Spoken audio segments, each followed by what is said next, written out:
Olá, boa noite. Feliz Boa terça-feira noite. para todos vocês. Espero que tenham tido um feriado excelente, um descanso, ou para quem foi fazer alguma comemoração, que tenha sido tranquilo também. Espero que tenham mantido o isolamento, a distância social, né? Porque isolamento agora já não é mais necessário. Tá? Vamos falar de um assunto hoje que é fundamental, principalmente para quem é mãe, né? Assim como os adultos, as crianças e adolescentes também tiveram que adaptar um novo mundo com a pandemia. Tudo mudou. De repente foram ganhos e perdas em cada faixa etária.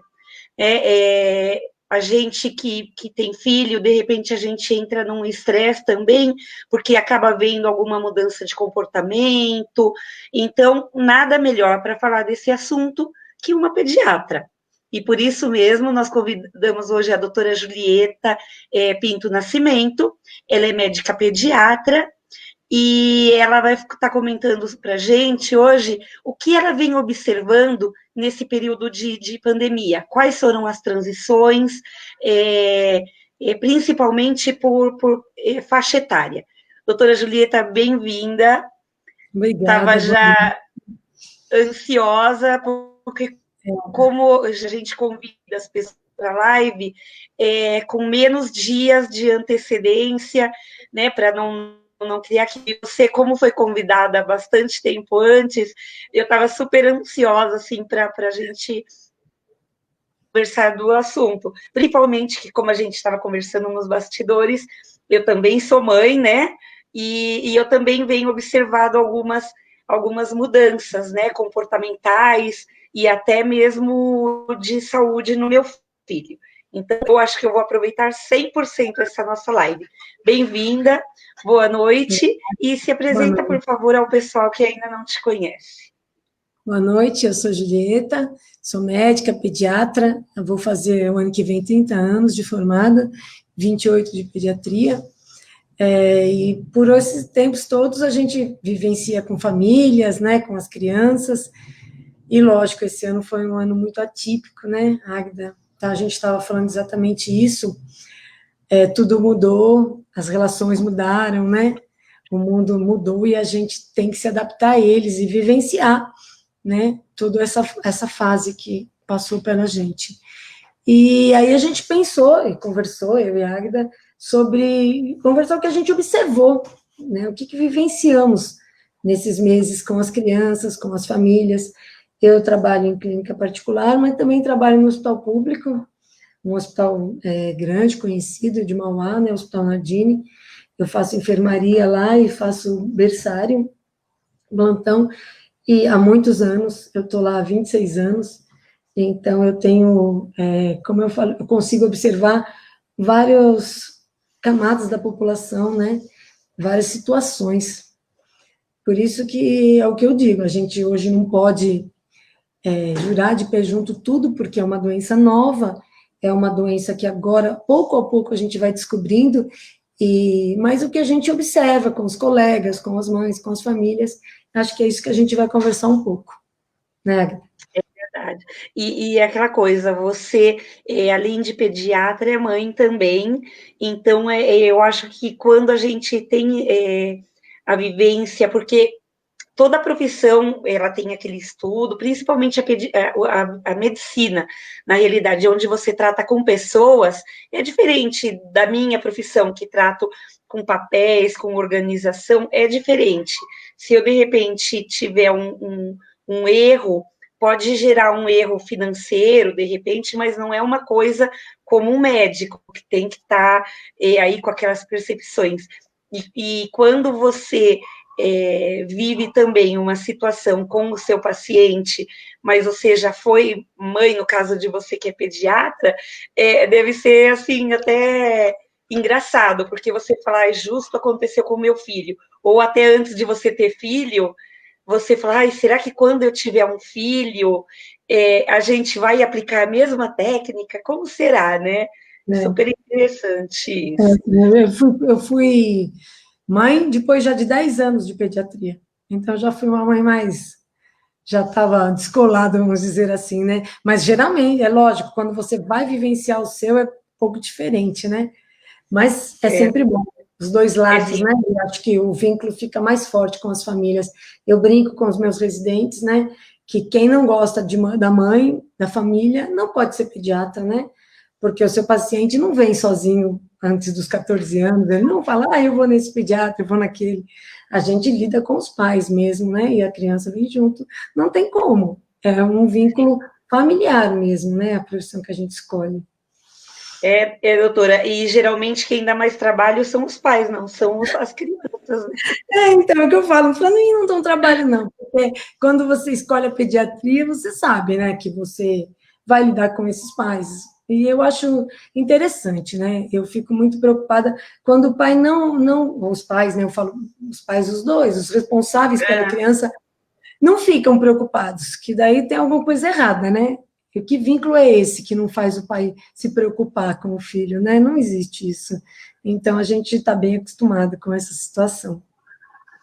Mas eu ver o pediatra do meu filho era um pouco engraçado, porque ele falava assim: Águida, você tem que entender que você é a mãe, você tem que ter uma preocupação, mas de repente eu acho que você exagera um pouquinho.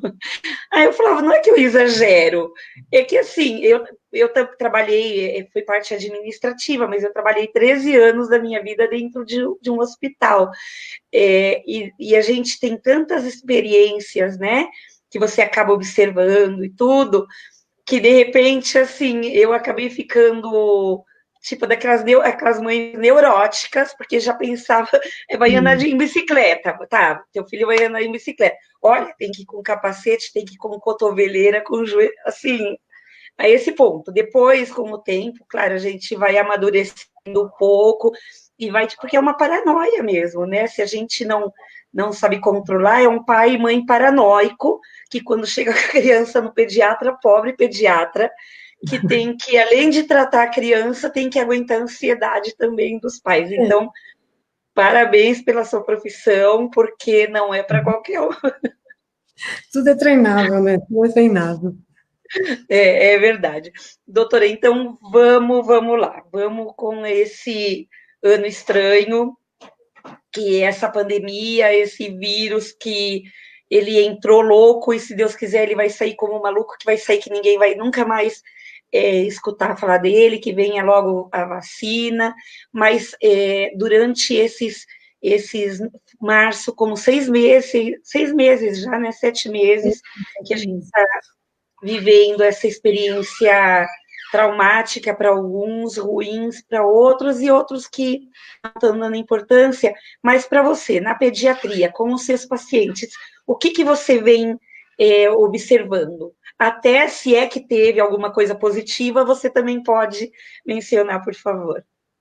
A gente vivencia tudo isso que você falou, né? A gente vivenciou algumas luto, as crianças vivenciaram luto, desalento, perdas econômicas, desestruturações familiares. Tudo isso elas foram vivenciando como a gente, do mesmo jeito, né? E cada criança em cada fase tem os seus sentimentos próprios, né? Você falou em coisas positivas, assim, os lactentes, eu brinco, né? Eles deram uma sortezinha, vamos dizer assim, né?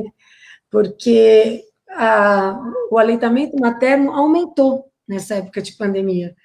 Porque pela questão mesmo de estar todo mundo em casa, todo mundo confinado, as crianças que nasceram próximas ao início da pandemia estavam sendo amamentadas, a amamentação durou mais tempo, porque elas não tinham essa coisa de ter que sair, apesar da mãe ter ficado super sobrecarregada, com home office, com casa, sem auxílio das pessoas, né? Sem esse contato com as avós, né? Perdemos essa força que ajuda bastante as mães nesse início, mas muitas conseguiram, assim, bravamente, aumento do aleitamento materno, isso eu pude perceber, assim, né, porque acho que elas não tinham tanta preocupação, né, porque a gente, quando está em casa, fim de semana é mercado, é isso, é aquilo, e as mães se propuseram a ficar mais em casa, não tinha outro jeito, e acabou que aumentou isso.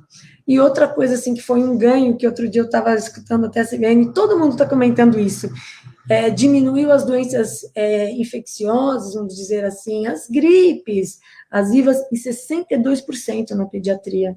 Então, assim, foi uma baixa enorme de pacientes procurando pronto-socorro, de internação, e a gente ficou, assim, espantado. E, assim, nesse período de 2 a 4 anos, que tem mais os problemas de asma, bronquites, rinites, aquelas otites de repetição, amidalites, foi uma coisa surpreendente, como diminuiu a incidência.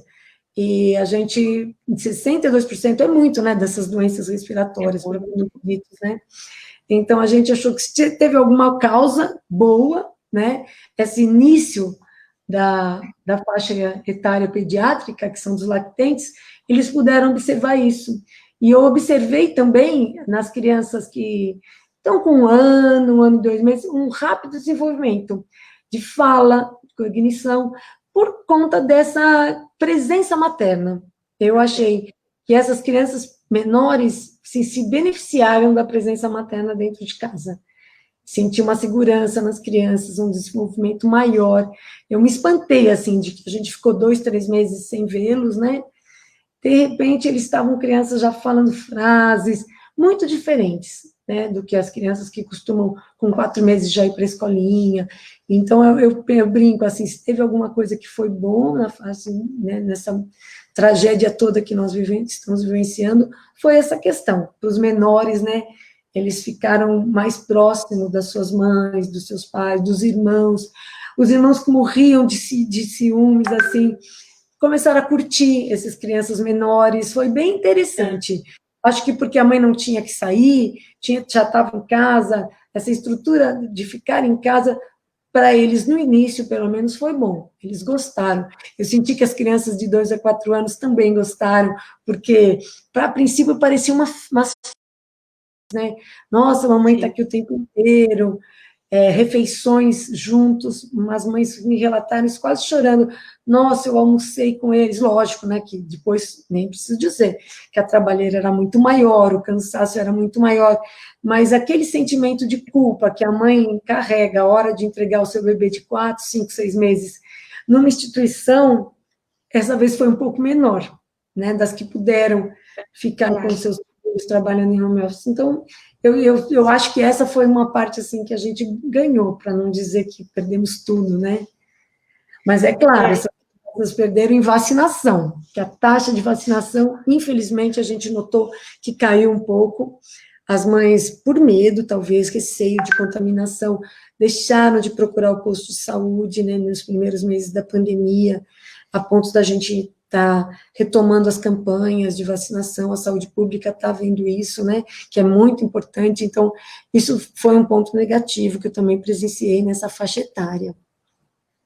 Não sei se você...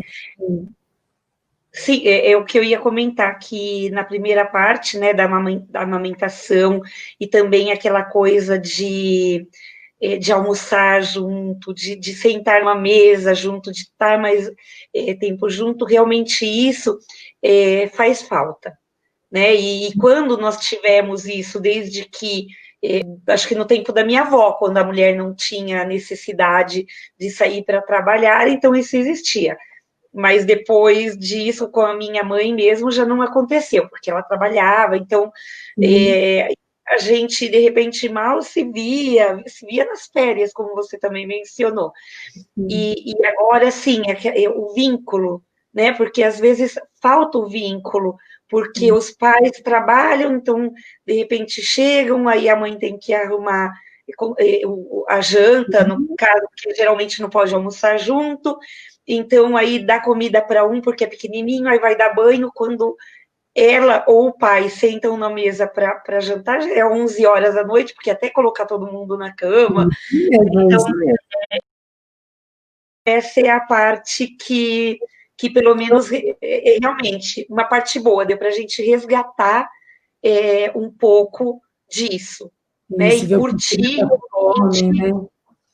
Bem interessante. Né? Nossa, ele começou a comer uma coisa, outra coisa, essa alegria das mães, né? Das que puderam presenciar isso, elas ficaram assim, olha, acredita, ele comeu, eu ofereci, coisa que a escola fazia, né? Introdução de alguns alimentos, tudo. Então, isso, eu acho que essas crianças deram uma sortezinha, vamos dizer assim, se a gente pode. Não, Foi uma coisa, Claro, sabe, notar nessa época tão triste, né? Que eu falo, as vivências, infelizmente, a coisa acontece e a gente tem que tentar levar isso da melhor forma possível, né? Com muito cuidado, com muito, né? Mas temos que ter ânimo, temos que acreditar. Então, essa foi um lado bem legal que eu pude observar nas famílias, né?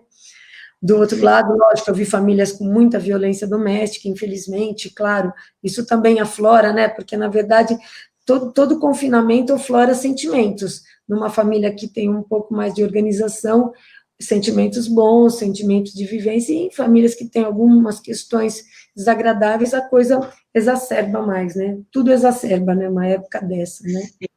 sim, infelizmente sim. E comentando das vacinas, sim, eu tenho uma das minhas irmãs, ela trabalha em um posto de saúde de Diadema. Ah, E ela falou que aumentou muito o número de atendimentos no caso de pessoas que tinham sintomas, mas algumas, diz que muitas, depois que passavam pela triagem, pela consulta, era mais psicológico do que realmente sintomas reais, né? Com sorte também. E realmente a parte da vacinação, como você comentou, caiu bastante. E isso também não é positivo, porque agora, hoje, não tem um efeito, mas daqui um ano ou menos, eu não sei bem, eu não tenho nenhum estudo relacionado à vacina, mas sim a gente sabe que existe a consequência, né? mas agora a gente está retomando, né? A gente, para isso, o pediatra tem que bater na tecla da vacinação, da segurança. Os postos também estão bastante seguros de atendimento. Então, eu sempre falo para as mães: não. Tive uma mãe que ela foi fazer um confinamento lá em Piracá e ela ficava morrendo de medo. E agora eu vacino? Eu falei: você vacina? Não, mas eu falei: você for para aí, você vai vacinar. Mas e agora? Eu não conheço o posto. E, para surpresa dela, ela chegou lá, foi super bem atendida, estava tudo em ordem, bem organizado, né? Porque eu sou muito a favor do SUS, eu gosto de falar isso, né? E Uhum. uma questão, a vacinação no nosso país é um orgulho para nós, pediatras, né? Ela é abrangente, ela foi um trabalho árduo de anos, né? Do nosso Ministério da Saúde, de toda essa organização que a gente fez, do SUS mesmo. Então, eu acredito nele e eu acho que a gente não pode deixar que uma coisa dessa destrua o que foi tão benéfico e o que salvou tantas vidas, nosso Sistema Único de Saúde, né? Que eu nem ia falar nada disso, mas tocando nesse assunto, eu não posso Não, deixar é de dizer que importante. eu sou uma apaixonada pelo SUS e que a tragédia não foi maior por ele existir, né? Graças a Deus Sim, que se não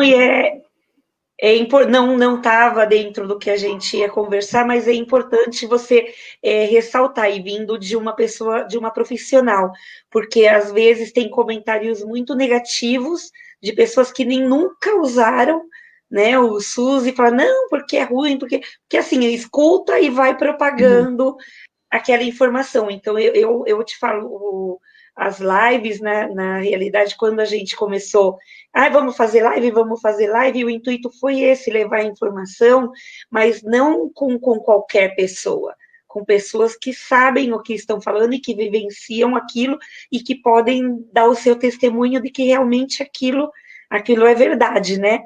Doutora, deixa eu só te interromper um pouquinho aqui do bate-papo para dar boa noite, que tem gente aqui, a Paula Vieira, a Rosalina, a Clélia, estava com saudade de você nas lives, viu, Clélia? A Renata Moreira, que eu já soube que é sua comadre, um amor de pessoa, um anjo, que eu tive o privilégio também de conhecer e fazer uma live. O Luiz Marques, que também é um colega meu, agora a gente está trabalhando em um projeto junto. A Sandra Godoy, boa noite, deixa eu ler aqui, boa noite, acompanhando um pouco após o término da novena missionária. Obrigada, isso mesmo. Primeiro, como diz, primeiro a obrigação, depois a devoção. Então, primeiro com a novena e depois com a gente aqui. Obrigada por isso. Caterine Veloso está falando que realmente o SUS é referência mundial em vacina. E cada também a Caterine, pediatra.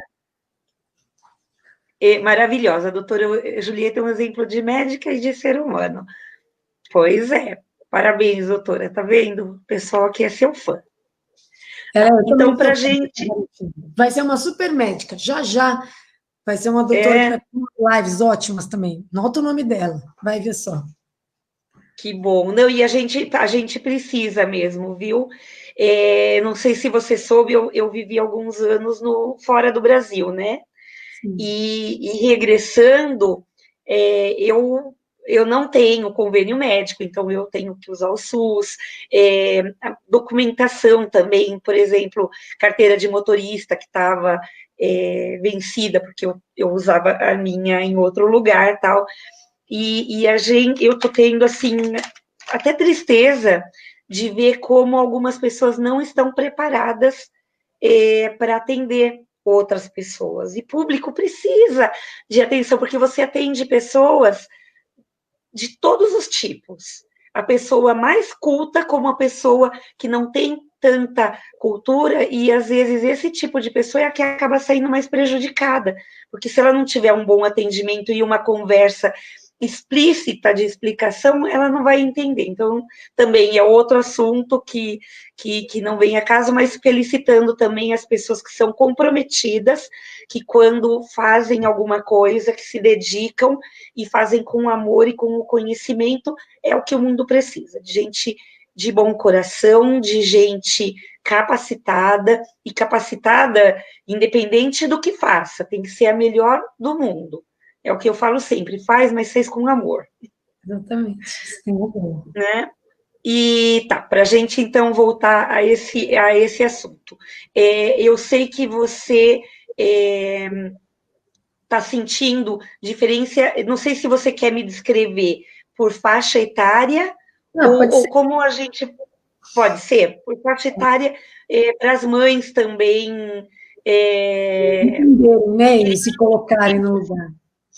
Então, porque às a vezes gente você falou fala, dos será que é normal? lactantes, né? Dos Uhum, pequenininhos, dos que até os 2 anos, assim, e depois dos pré-escolares, né? Que, como eu falei para você, no início eles achavam que estavam em férias, gostando, mas depois aquilo foi ficando uma rotina pesada, né? Muitos assuntos, medo, esse vírus desconhecido que eles ouviam falar, mas que não entendiam, porque a criança nessa faixa etária, ela tem aquele mundo fantasioso, né? Então ela pensa que realmente é um bicho que vai pegar a mãe quando a mãe vai no mercado ou quando o pai vai trabalhar. E só que assim, essa faixa etária é uma faixa etária gostosa porque eles exprimem mesmo o que eles estão sentindo. Eles choram, eles fazem birra, se jogam na frente, não quer deixar o pai sair, tô com medo, eles conseguem falar. E essa é a facilidade nessa faixa etária de você intervir e falar, não, de uma maneira lúdica, lógico, você não vai pegar uma tabela e falar, olha, morreram não sei quantos, não sei o quê. Obviamente que não, né? Você vai explicar que a pessoa vai tomar cuidado, que ele vai lavar a mão, que ele vai pôr a máscara, que tem todo esse carinho, que não está podendo ver a avó, mas vai ligar, né? Então, eles tiveram essa perda do vínculo com os avós, que era uma coisa forte, com os amiguinhos de escola, mas eles conseguem falar o que eles estão sentindo. E se os pais tiverem um pouquinho de paciência, um pouquinho de sensibilidade, eles conseguem explicar, tomar atenção deles, fica lá um pouquinho na aula online, quando eles estão na escola, mostrar os amiguinhos. É que isso tudo, lógico, requer tempo, e às vezes as famílias estão super sobrecarregadas, às vezes as famílias estão vivenciando mesmo um problema de luto, um problema com os avós, um problema com os tios, e às vezes, lógico, a mãe não tem esse tempo, essa paciência, né? Coitado, e não é porque não tem paciência, que, eu quero ir no cabeleireiro, não é isso, é porque está cheio de problemas para serem resolvidos, né? E eu, nessa hora, assim, da primeira infância para a segunda infância, até os 7 anos, eu brinco que todo mundo devia assistir o filme A Vida é Bela. Não sei se você conhece, é um filme que fala sobre uma época de guerra no campo de concentração, e o pai e o filho estão nesse campo, e ele tenta fazer um monte de jogos, brincadeiras lúdicas, para dizer o que vai acontecendo sem o filho sofrer. E passa semanas que ele fica com esse filho num campo de concentração e consegue deixar a vida do filho mais suave, né? Então, eu digo para as mães, olha, né, se vocês estão vivenciando luto, eu tive uma família que vivenciou um luto e a menininha de 4 anos, um dia chegou e quis falar que a mãe me levasse à noite no meu consultório, e aí a mãe, a gente é muito próximo, conheci elas desde que nasceram, me gravou um áudio, passou para mim, e a menina, eu tô com muita dor de cabeça, falando tudo enrolado, né, e eu chamei a mãe e falei, olha, vamos observar, vamos dar atenção, conversar, e amanhã eu quero que ela me ligue de manhã. Aí, porque assim, eu via ela uma dor de cabeça, mas falando, conversando, e porque Aham. ela estava assustada, né? Ela tinha tido contato com as primas que estavam sofrendo um luto importante, né? O tio tinha falecido, e ela pensou: olha, o único jeito que eu tenho para sair daqui é dizer que eu estou doente. E aí, no outro dia, ela fala para mim: você acertou, doutora. Você, eu só queria mesmo dar uma volta. E assim, ela tem 4 anos, né? Então, assim, foi uma coisa que me chamou muita atenção. E a gente, lógico, ninguém brigou com ela. O pai falou, olha, com doença a gente não brinca, tal. A doutora Julieta ficou preocupada, eu fiquei preocupado, mas no fundo ela quis se expressar, né, assim, é um jeito que a criança tem de falar, me socorre, que eu não estou entendendo esse assunto, estou muito nervosa, estou muito ansiosa, então às vezes a gente tem que ter essa sensibilidade nessa idade, para você notar o que é real e o que ela quer transmitir, que não deixa de ser real, né, porque os sentimentos são Para reais. ela é. Sim, né? A dor que ela está sentindo, ela não sabe se expressar, mas alguma coisa está incomodando o coração da criança, né? Então, nessa hora, essa faixa etária, eu acho que ela é fácil, porque ela consegue falar, e que você, com um pouco de perspicácia, você consegue entrar no coraçãozinho dela. Diferente da segunda infância, que ele já tem de 7 a 12 anos, assim, eles escondem um pouco os sentimentos, ou para não deixar os Uhum. preocupados, ou para eles passarem a sensação, você já é um homenzinho, né? Porque é aquela frase que a gente vira, né? Às vezes, não, não, isso é coisa de criança, você já é um homenzinho, deixa isso com o seu irmão, né? Deixa isso com o seu primo. E aí ele fala, eu não vou falar isso, que eu tô com medo, que eu não quero que ela saia, que eu tenho medo deles soltarem do vírus, eu tenho medo de morrer, não sei o que, ela morra, ela vai me achar muito infantil, ela vai me achar... e às vezes eles se escondem, eles se trancam, eles ficam sem brincar, eles ficam mais calados, né? Então, essa segunda infância é uma idade um pouco difícil da gente entrar nessa convivência com eles, né? E aí eu E digo, vai do 7, e vai do 7 até qual?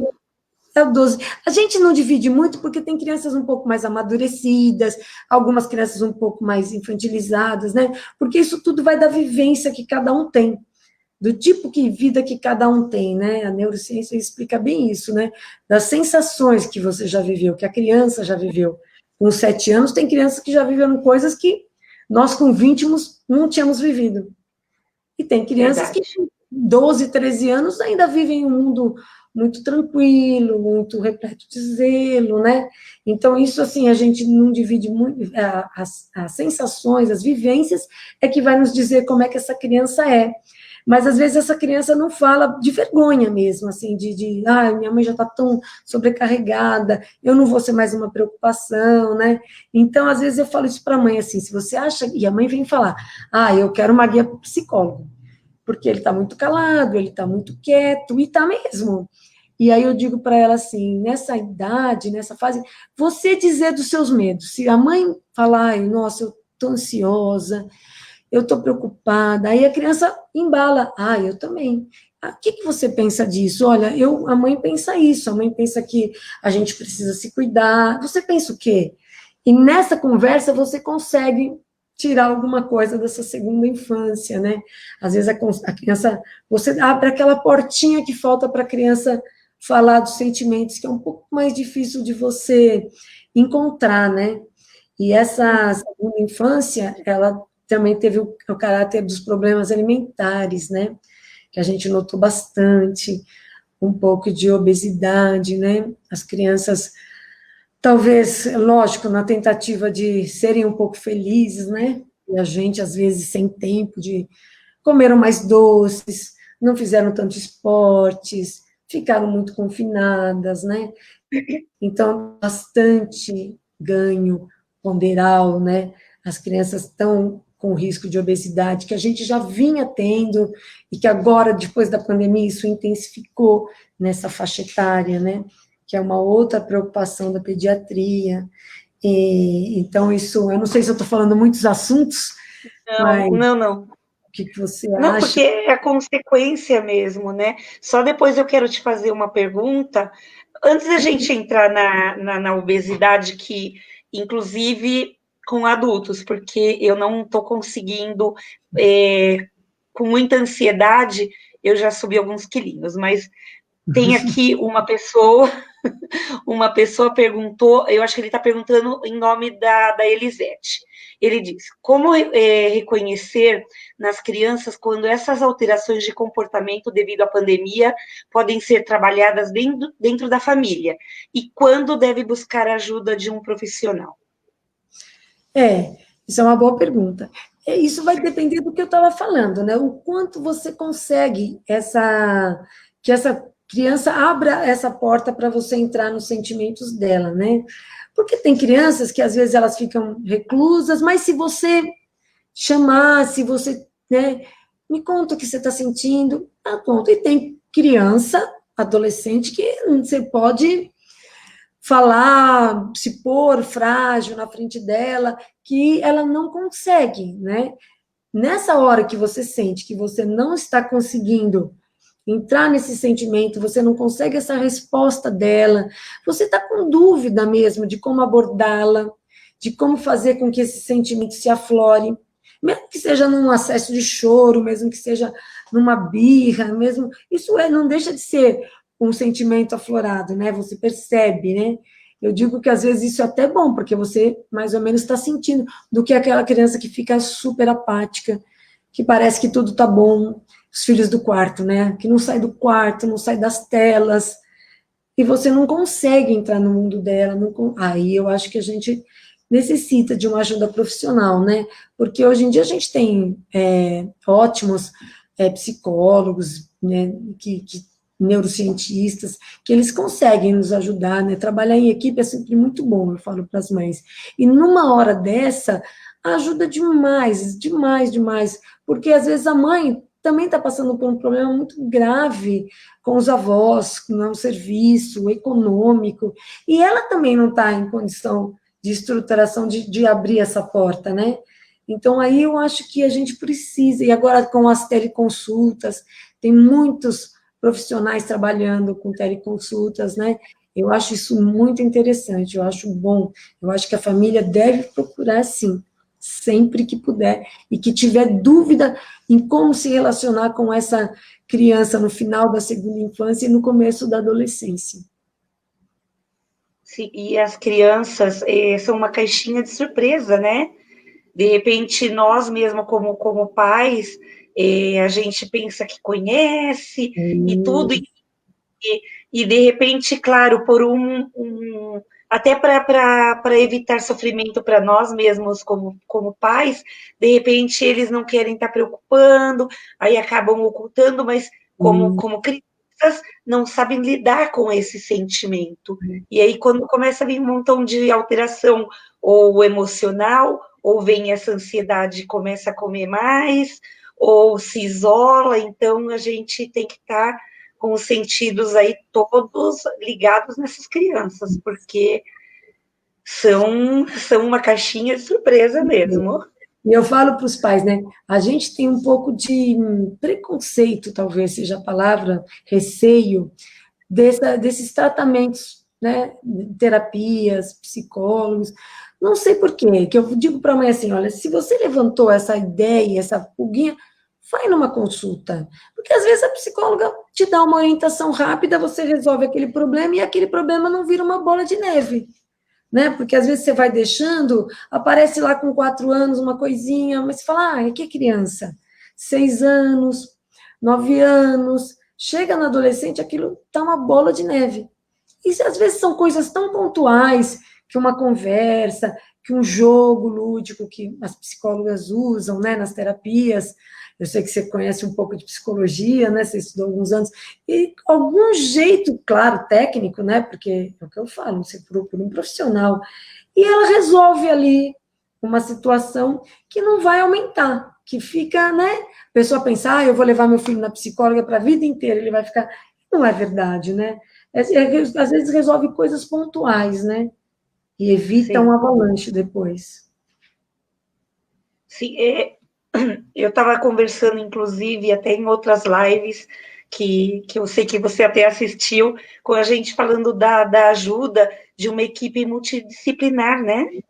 Que é Sim. fundamental, mas infelizmente, como não é muito divulgado, então não, a pessoa está com dor de cabeça, vai no neurologista, Sim. ou vai no oftalmologista, a pessoa está com. Não é? Então, a gente tem que deixar disso, que nós não somos partes de um corpo, nós somos uma pessoa, né, que tem que ser tratada como um todo, né? E é importante isso mesmo. E não sei se o João, que foi quem fez a pergunta para a Elisete, se é que tá bem com a resposta da doutora Julieta, se não, vai fazer no comentários com a gente aqui também. A Cláudia Fernandes diz, doutora, amiga doutora Julieta, que sorriso lindo você tem. O coração mais generoso que ela conhece. O Luiz Carlos Durante, boa noite. A Nicole Nascimento também. Essa minha tia é incrível mesmo. Ai, A o povo Sueli, da família não vale, hein? a Brincadeira, mas não Sueli, vale também. Sueli Rodrigues, boa noite. E a Edne Meire está aqui com a gente também. Temos vários coraçõezinhos aqui, do João Arthur Ferreira, Meu da menino, Aide, da Anaí Aparecida, Justo, Nicole, que eu já tinha falado, do Ivo, Luiz Carlos, que eu já tinha falado, da Juliana, a Julianinha, a Juliana Ribeiro, uma grande amiga minha. E é isso. Por enquanto, se alguém tiver alguma dúvida, pode ir perguntando para a gente, tá? Ao lado vão aparecendo as perguntas e, de repente, eu interrompo a doutora Julieta aqui para mandar uns beijos, uns abraços, fazer os elogios para ela, e, enquanto isso, a gente vai seguindo. Voltando, então, um pouquinho ao problema da obesidade.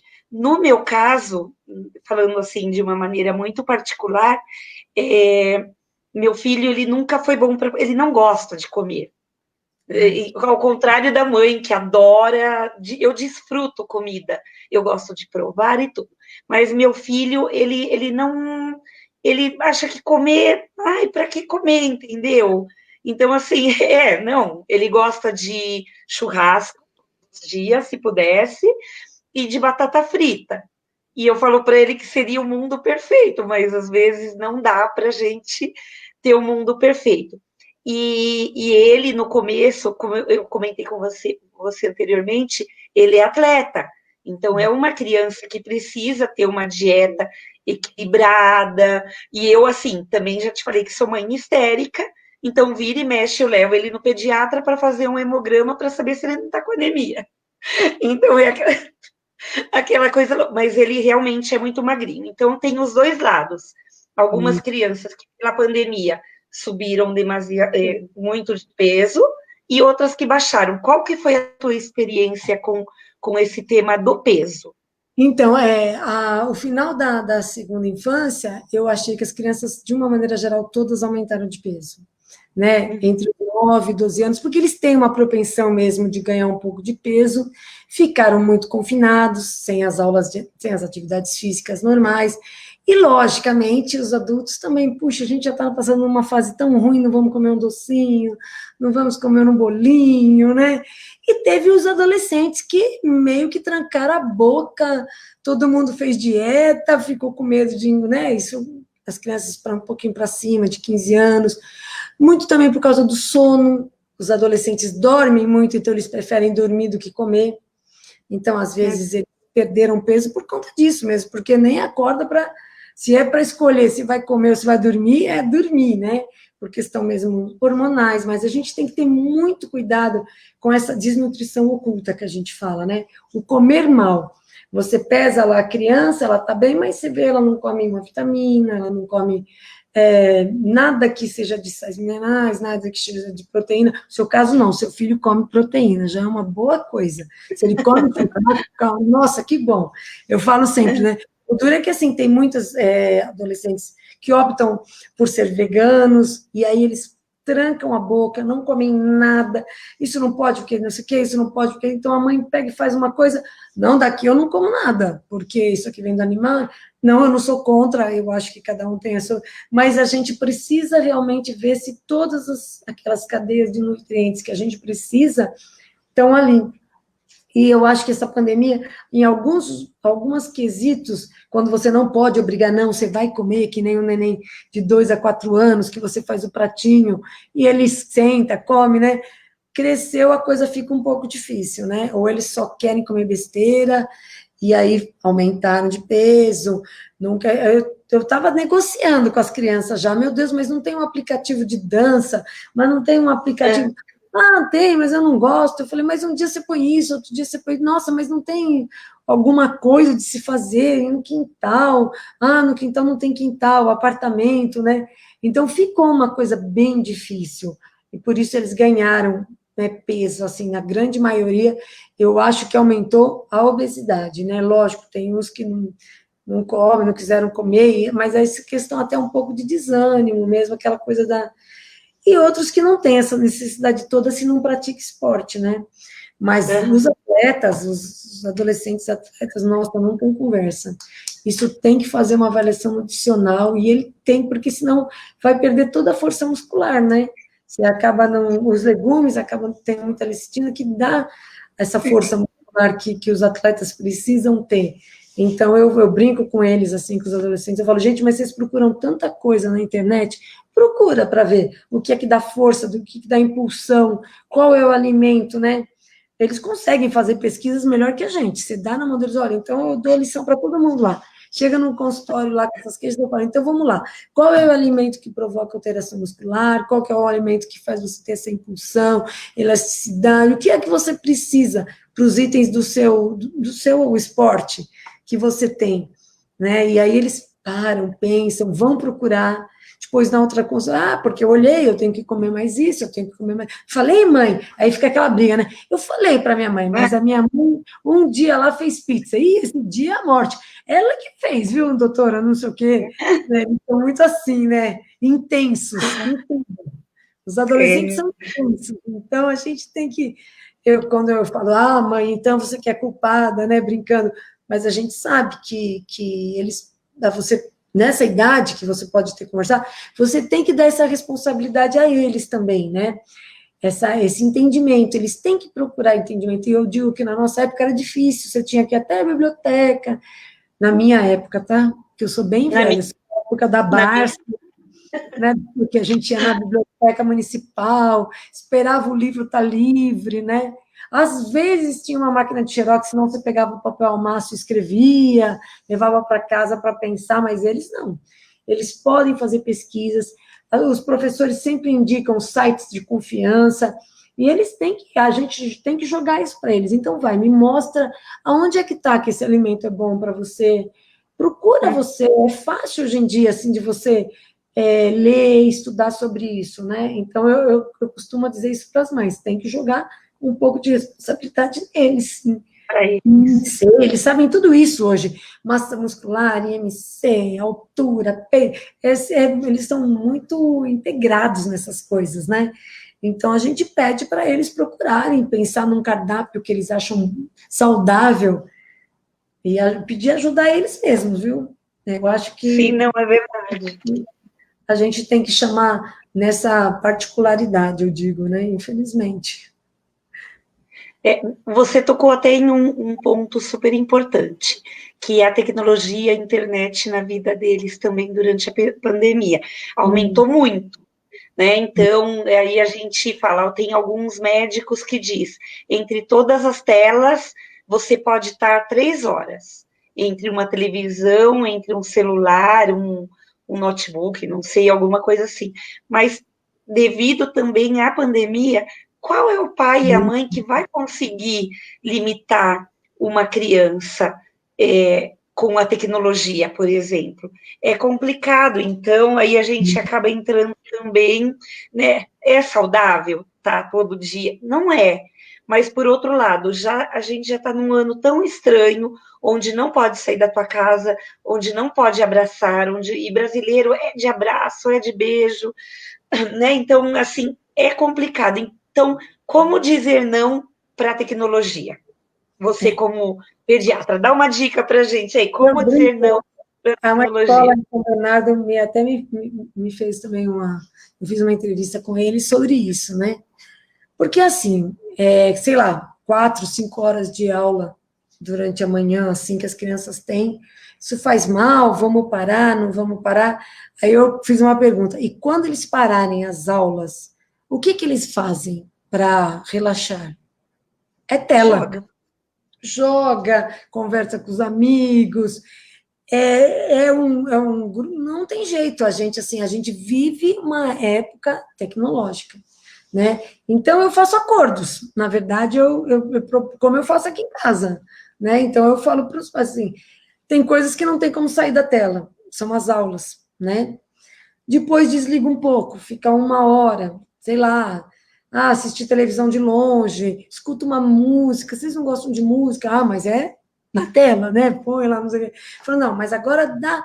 Eu estava estudando sobre isso e, assim, está aumentando muito os casos de miopia por conta das telas, né? E os especialistas estão pedindo que você descanse a cada 2 horas, assim, 15 a 20 minutos. Então, essa hora é o que eu tenho dito para as crianças. Sei lá, tem de 2 horas de aula, mais ou menos, dá uma parada, levanta, vai tomar uma água, vai no banheiro, calcula mesmo os 15 minutos, né? Se der, conversa com o volta, iluminação na tela direitinho, entendeu? É difícil, gente, é muito difícil.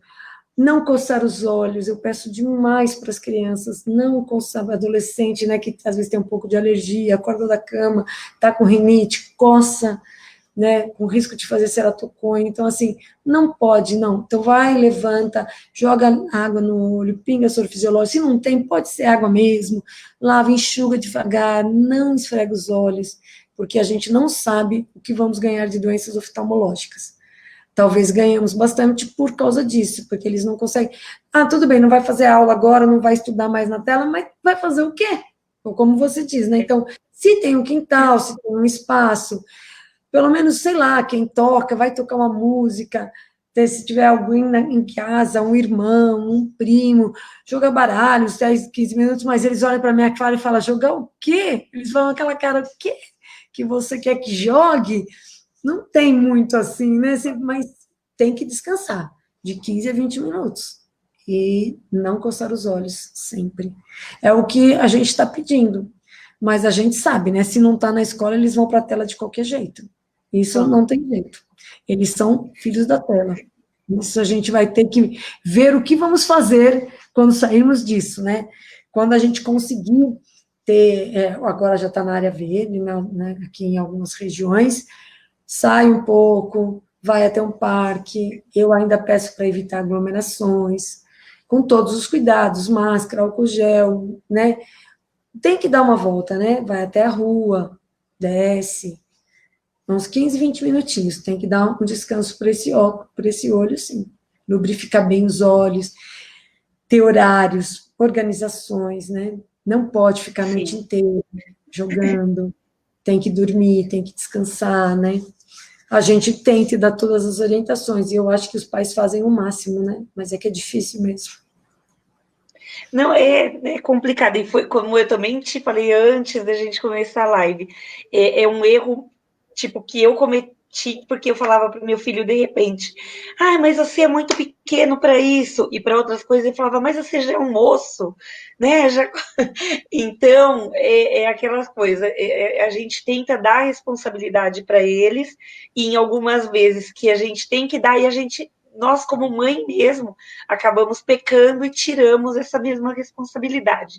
Então, dentro do que eles querem fazer ou do que eles gostam de fazer, eles vão fazer o que é mais agradável para eles, e não necessariamente o que nós pedimos, né? Às vezes com carinho, às vezes um pouquinho mais estressado, porque o medo de depois, essas horas no computador, ter uma consequência, é ruim, mas eles não têm a maturidade, né? Eles não têm, é o que eu falo muito. De repente eu dou uma aliviada mesmo, porque eu tenho a maturidade, ele ainda não. Ele está aprendendo com as experiências e de tanto que a mãe fica, filho, não faz isso, filho, faça aquilo. E como você falou, também, leia, também hoje tudo vai ler, vai ser, ou no celular, eles não têm mais aquele gosto, e para mim é uma pena, porque o meu filho, ele sempre teve gosto de leitura, ele pedia livros, Olha, então, como ele sempre me via lendo, então ele pedia, então ele tinha muitos livros. Aí, o último que ele pediu, eu falei, não, Tommy, nada mais de tela, pede um livro, o que você quiser. Aí ele pediu um do Assassin's Creed, que eu não sabia nem que tinha livro, que eu sabia que era um videojogo. Encontrei o livro, dei o livro de presente, acho que ele não leu nem a metade, porque eles estão numa geração que livro, você falou de biblioteca, gente, fazer trabalho realmente, às vezes não dava para tirar xerox, era ali escrever, e eu adorava, eu desfrutava disso.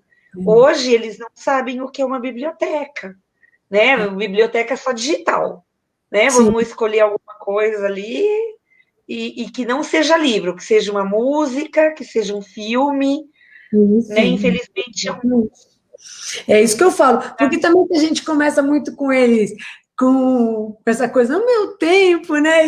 E eu brinco, né? Eu falo para os pais, larga a mão, o tempo de vocês já foi. Também não adianta a gente ficar com esse saudosismo que eu dou muita risada, eu falo, fazer o quê? O tempo agora é deles, é assim, a gente aconselha, né? Mas tem um tripé que a gente sempre fala, né? Paciência, persistência e perseverança, né? Para os filhos é sim. assim, a gente está sempre do lado. Alguns passos muitos vão dar sozinhos, vão errar, a gente vai estar do lado, mas também, se não aprender com os erros, ninguém aprende, né? Então, mas eu sei bem como é que você se sente. Eu tenho dois e a gente fica querendo que eles não errem, né? Mas essa é a vida que Não, eles têm.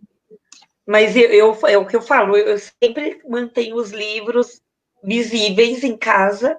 Aí eu falo, quem sabe um dia, sei lá, de repente, queira me agradar por algum motivo e pegue Vai o livro. Ai, que Ai, bom. que horrível. Foi manipuladora essa mãe, né? Mas A gente se são preocupa, né? estratégias, né? São Mas estratégias que a gente. eu tenho uma estratégia assim, bem assim, eu falo para os pais, seja o exemplo. Você quer que seu filho leia, você leia. Você quer que seu filho não beba, você não beba. Você quer que seu filho dirija com cautela na frente dele. Não pode xingar no trânsito, então não xingue. Sabe, é assim, eu falo, os É filhos, espelho, né? a fruta não cai longe da árvore. A verdade é essa, a fruta nunca cai muito longe da árvore, né? Então, assim, procure fazer, mesmo que você pense, ai, que vontade de comer essa tablete inteira de chocolate, não faça. Não, né? Não é que vocês vão mentir para eles, pelo amor de Deus. Mas pense se você quer que ele faça esse tipo de coisa. Pense só. Você está fazendo uma coisa, ele está do seu lado olhando, você quer que ele faça? Então, eu digo, eu sou catequista também, não falei isso no começo, mas meus amigos da igreja estão todos aí, né? E eu digo para as mães, você quer que eles rezem? Mas você reza. Eu nem tenho tempo. Então fica difícil, né? A gente é o exemplo deles, né? Você quer ensinar alguma coisa para alguém, faça, que ela vai ver. Não adianta falar, faça isso você. Não. Você faz, e ele olha. Um dia ele vai se levantar e vai fazer como você. Então, não perca as esperanças. É, não, foi o que eu falo.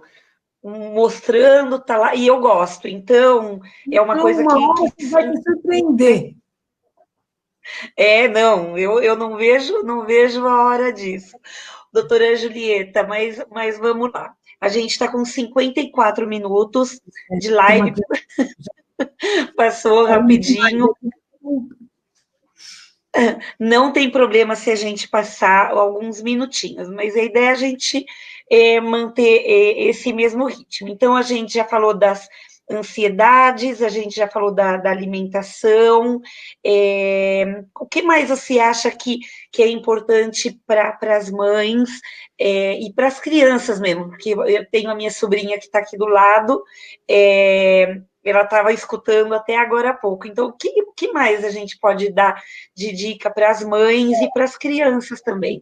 Assim, ó, é o que eu falei, né? Ser sempre verdadeiro com as crianças, expor os problemas com as crianças, a gente não deve esconder o que está se passando, né?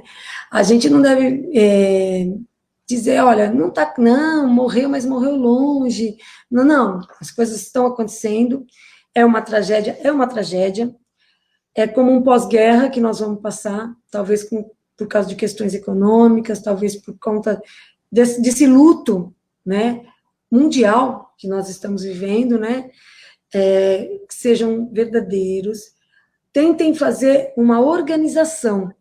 A pessoa quer ajudar seu filho, tente organizar a vida dele, né? Olha, tal hora nós vamos acordar para comer, e assim, eu não digo rotina, todo dia vai acordar, não digo isso, eu digo organização mesmo. Hoje que horas você está querendo acordar? Ah, eu quero acordar 8 horas. Tudo bem, então você vai acordar às 8, vai fazer suas aulas, e à tarde? O que você está pretendendo fazer? Ajude ele, assim, não deixa assim, daí chega a noite, você não fez nada, mas você conversou com ele sobre que tipo de organização você gostaria que ele fizesse hoje?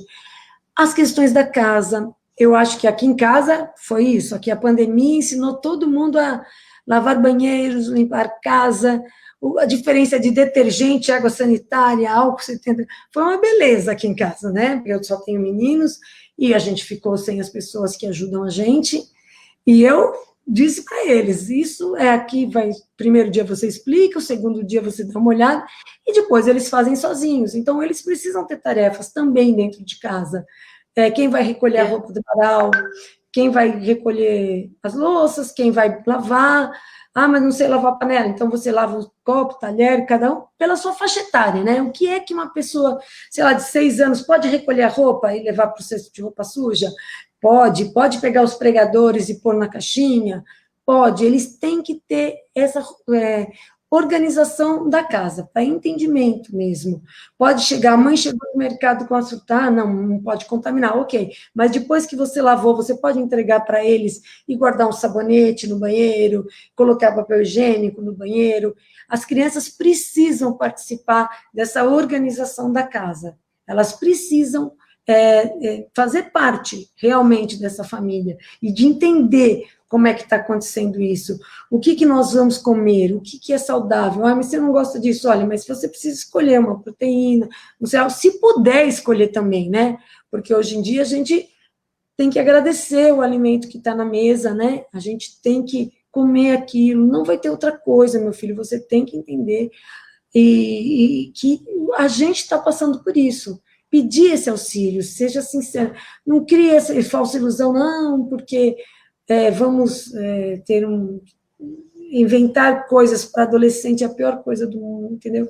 Eu acho que a gente tem que chamar, é duro, eles vão sofrer, a gente tem que dar o apoio que está do lado, muitos sonhos dos adolescentes foram destruídos, quem treinava, quem estava prestando vestibular, quem deixou de poder frequentar um cursinho, quem não tem esse acesso online para estar estudando, né? Então, assim, a gente tem que entender todas essas frustrações, mas com muita verdade, com muito amor, tem que deixar eles a par de tudo. Pedir para se cuidarem, explicar o risco, que essa doença pega a gente jovem. E, lógico, a doença pode ser mais branda nos jovens, mas eles têm a nós, os pais dentro de casa, têm os avós, né? Ensinar que a gente precisa ter compaixão para os que estão sofrendo, né? Se importar com a vida dos outros, né? Que a gente vive numa comunidade. Lógico, todo mundo falou, estamos no mesmo barco no começo, aí os barcos perceberam-se que a tempestade é a mesma, mas os barcos têm motores diferentes, capotas diferentes, né? Mas, de uma maneira geral, que a gente deve se preocupar com o todo, né? Essa pandemia mostrou isso, que começou lá longe e foi chegando até chegar dentro dos nossos lares. Então, o que acontece do nosso lado no mundo importa para a gente, sim. O que acontece na casa do outro importa para a gente, sim. numa maneira saudável, eu estou dizendo, né?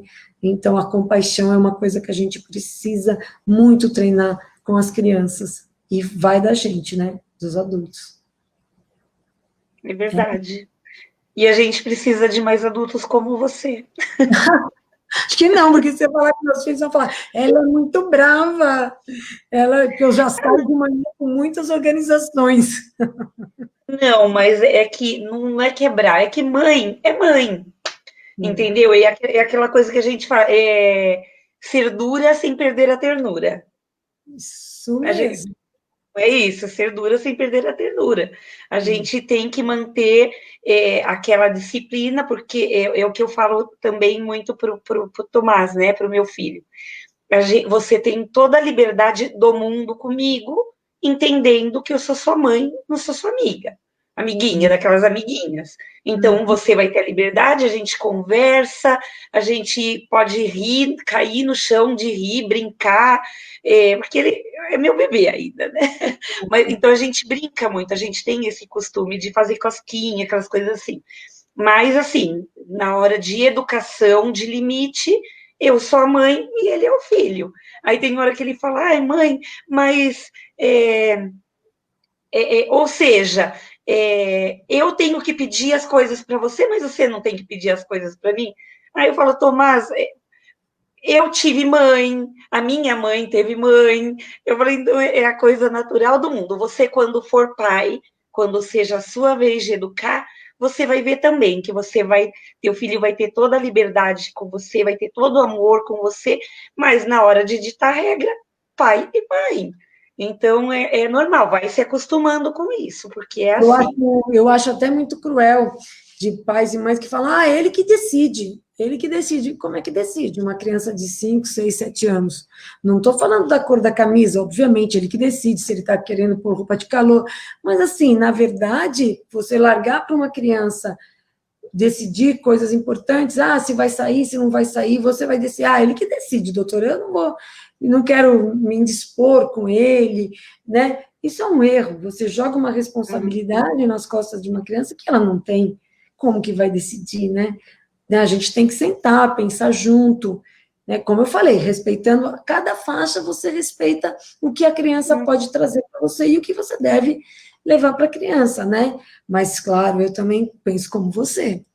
As hierarquias devem ser seguidas dentro de um lar para que tudo corra muito bem na tranquilidade, né? Porque senão os Sim. filhos podem ser bem cruéis com os pais. E até mesmo com esse tema de os direitos da criança e do adolescente, é uma faca de dois gumes isso. Porque, sim, por alguns casos que aparecem que são horríveis, atrozes, foi criado esses direitos. Só que, por outro lado, complicou muito. Eu tenho dó de alguns professores, complicou para professores, porque perderam até aquela hierarquia que tinha, que não, o professor é a pessoa de maior respeito dentro de uma sala de aula. Hoje, que infelizmente, o meu filho, os seus filhos que são educados, Filhos de mãe bravas. eles entendem e eles respeitam. Mas, infelizmente, hoje tem criança, e não estou falando de classe social, não, porque às vezes, quanto mais, Pior. menos respeito com um professor tem. Então, é complicado. Mas, graças a Deus, nós temos os nossos filhos essa parte a gente cumpriu bem como mãe, né? Espero que E sim. não teve. Cadê os Não, eu professores acho não. deles para falarem, né? Vamos saber, saber. Não, tô brincando, claro. Ah, não, nessa altura nós já teríamos conhecimentos, né? E é o que eu falo, eu sou também um pouco rígida nesse tema de educação, e graças para mim é super gratificante. Como eu te falei, eu tive fora do Brasil, aí quando nós voltamos, e o Tomás, ele sempre foi muito sociável, até com adultos, porque geralmente tem criança que não dá muita importância de escutar adulto. E eu fui comprar um churros outro dia, Aí eu tava conversando com a mulher e falei, o Tomás te mandou um abraço. Aí ela chamou o marido dela, olha bem, ela é a mãe do Tomás, aquele menino chileno que eu te falo que é super educado. Gente, é um gosto pra gente saber que o trabalho da gente que é educar, dar valores, dar princípio que a criança aprende, né? Então, eu tô feliz com o meu filho. A gente cria o que eu falo, né? O fruto não cai longe da árvore. Então, se ele é assim, é logicamente a raiz dele vem assim, forte, firme, né? A gente criou os meninos da gente dentro da igreja, dentro de normas, né? Regras, e eu falo que cada lugar tem a pessoa que está presidindo, seja na nossa congregação, o padre, seja o professor, seja o pai e a mãe, né? Que um dia esse lugar vai passar para eles, não é? Que eles também vão ter essa responsabilidade toda. E a gente deve respeito a quem tem essa idade ou a quem está nessa posição no momento. Mas o professor falou errado, mas o professor, que ótimo que você tenha compaixão com ele, que você depois quiser conversar com ele em particular, mas nunca você vai ridicularizar uma pessoa dentro de uma sala de aula, um professor. Você acha que ele falou errado, você converse depois, você venha, pesquise, veja por que ele falou isso, né? E essa questão também do bullying, isso tudo, eu acho que é muito ensinado dentro de casa, eu acho que é o exemplo, você tem que fazer o que tem que fazer certo para as crianças repetirem os seus atos. É Tem uma uma brincadeira aqui do Luiz, viu? Que ele falando que você só tem um receio, que é das futuras noras, delas levarem seus filhos de perto de você. Aí ele falou que já falou para você então ser a melhor amiga das suas noras. Todo mundo Mas fala achei isso para mim, menina do céu. Todo mundo acha que eu não vou deixar esses meninos namorar, você acredita? Todo mundo fala isso e eu sou uma tão paciente. Mas, olha, eu pretendo ser amiga das minhas noras, vamos ver, né? Mas eu realmente tenho uma fama péssima de mãe controladora de horário. Tenho, vou falar para você. Acabou comigo, é verdade, eu tenho mesmo. Uma fama de mãe não, que mas cumpridora de horário, é para buscar tal hora. Meu marido está lá no portão e a gente até brinca. E se não sair, eu vou entrar de pijama dentro da festa. É bem assim. Ou sai ou a gente entra de pijama na festa. E aí eles optam por sair. não, melhor manter a regra, melhor manter a regra. Ai, doutora Julieta, adorei a live, tá bom? Só que chegou a hora de dizer até logo. Não vou falar Claro, adeus, vou falar até logo, porque eu adorei fazer live com você. a gente É, agradece. o pessoal tá mandando aqui abraços, dizendo que adorou, é, que a live foi incrível, conseguiu abordar todos os temas que afetam a nossa vida das crianças e famílias, especialmente nesse momento de pandemia. Obrigado, Caterine. Era o objetivo, né? A gente está tentando tranquilizar um pouquinho, porque infelizmente a gente sabe até que por causa dessa mesma pandemia, algumas mães não estão levando os filhos no pediatra, umas porque ou não tem um convênio, ou porque não querem levar, por vários motivos. Né? Então, o objetivo foi mesmo, né, quando eu convidei a doutora Julieta, a gente não sabia bem o tema que falar, para também não levar, não gerar pânico, ou não levar informação que às vezes a compreensão poderia ser entendida de outra maneira. Então, acho que a gente acertou. Para mim, foi super válida. Os comentários aqui, a Paula também falando, a doutora Julieta, que pessoa maravilhosa, por mais doutora Julieta no mundo, tá vendo só? Eu digo mesmo, eu voto que sim. E, e obrigada mesmo por tanto carinho, por tanto amor. O Luiz também escreveu, né, que aqui está que você também é catequista e ministra extraordinária da Eucaristia. Então, é muito amor, né, doutora Julieta? Como eu falei, já tive também o privilégio de fazer uma live com o seu marido, também uma pessoa que irradia conhecimento, que irradia assim, coisas boas. Né? Então, uma família abençoada por Deus e bonita por natureza. Obrigada por existirem agora na nossa vida também. Tá? Agradecer ao Luiz também, que através dele eu estou tendo o privilégio de conhecer pessoas assim espetaculares, né? E agradecer a sua presença, a sua paciência, o carinho desde o primeiro minuto que nós fizemos o convite, você já aceitou, tá bom? E quando tiver algum assunto que quiser transmitir para a gente, eu aceito convites para participar de live com você, porque eu simplesmente chamei, tá bom? Se você quiser se despedir do pessoal que está aí esperando um tchauzinho seu. Tá bom, eu vou agradecer a todas as minhas colegas, que eu tenho, pelos nomes que vocês falaram, muitos colegas, futuras colegas de profissão, que eu amo muito essas meninas que optaram por seguir os nossos passos, né, escolher essa profissão que eu não podia ter escolhido nada melhor para mim, Deus me pôs nesse caminho. O serviço que eu faço na igreja, eu sempre falo, é um serviço, né, que Deus chama, meus amigos de lá também, que a gente forma outra família, né, e eu quero deixar para as pessoas se cuidarem, não esquecerem os hábitos de higiene, que a gente vai conviver com essa questão ainda há um tempo.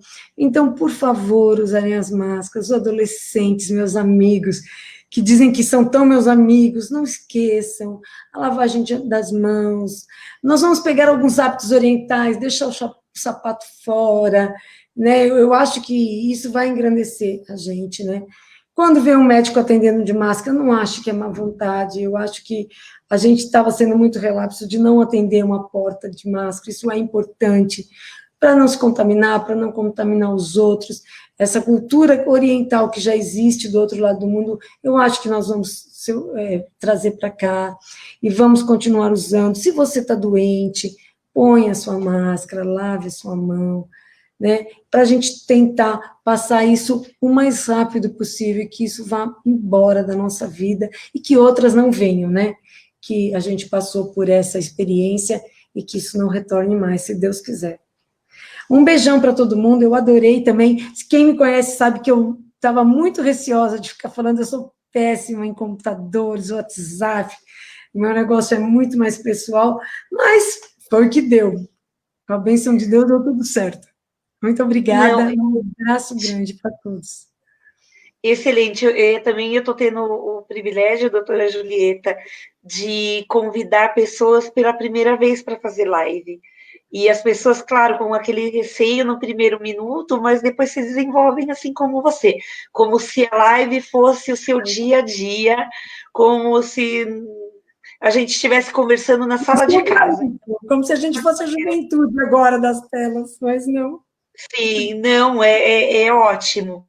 A gente tá aprendendo também, nós também, que já pensávamos que sabíamos muitas coisas, agora a gente está aprendendo o outro lado aí, que é muito mais dos adolescentes do que da nossa geração, mas que está dando certo.